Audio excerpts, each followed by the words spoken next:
Be glad, then, you children of Zion, and rejoice in the Lord your God, for he has given you the former rain moderately, and he will cause to come down on you the rain, the former rain and the latter rain in the first month. Joel, chapter 2, verse 23. The terms former rain and latter rain have a spiritual meaning regarding the outpouring of the Holy Spirit. The former rain speaks of the outpouring of the Holy Spirit from the day of Pentecost through the time of the early church, and then some beyond that. Regrettably, the early church went into apostasy, with the Catholic Church coming out of that apostasy. The Reformation took place early in the 16th century and completely revolutionized the church as the great message of justification by faith. Once again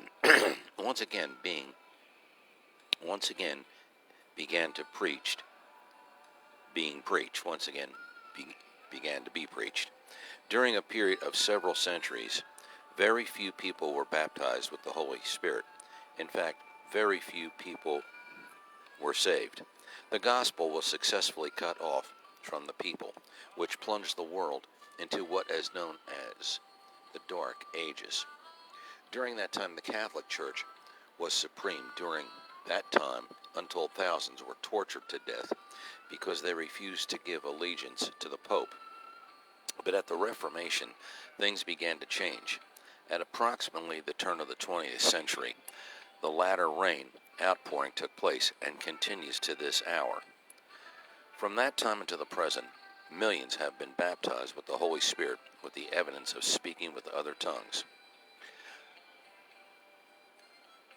In 1968, the Lord moved upon the heart of the writer of this devotion to begin a radio ministry, which actually began approximately on January 1st of 1969.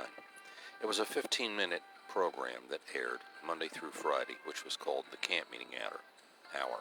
In short, it was on approximately 600 stations. Almost at the beginning of that radio ministry, the Lord began to lay upon the heart of that evangelist to teach on the Holy Spirit, which they tried their best to do. At any rate, the Lord used that radio ministry to stir the hearts of untold thousands toward being baptized in the Holy Spirit, whether they were Baptists, Methodists, Catholics, or Presbyterians. The Lord also instructed that evangelist to set aside at least one service in their meetings, which were conducted all over the United States and other parts of the world, for people to be baptized with the Holy Spirit. He even told the evangelist that if they would be faithful, he would baptize 1,000 people with the Holy Spirit in one service. And the Lord did exactly what he had promised. They saw tens of thousands baptized with the Holy Spirit with the evidence of speaking with other tongues.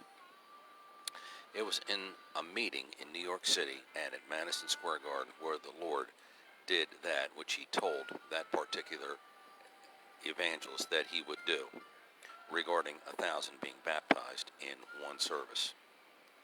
That Sunday afternoon, they saw many people brought to Christ, and then when the altar call was given for people to be baptized with the Spirit, hundreds and hundreds began to come forward. In fact, the line reached down each aisle and all the way to the back of the auditorium.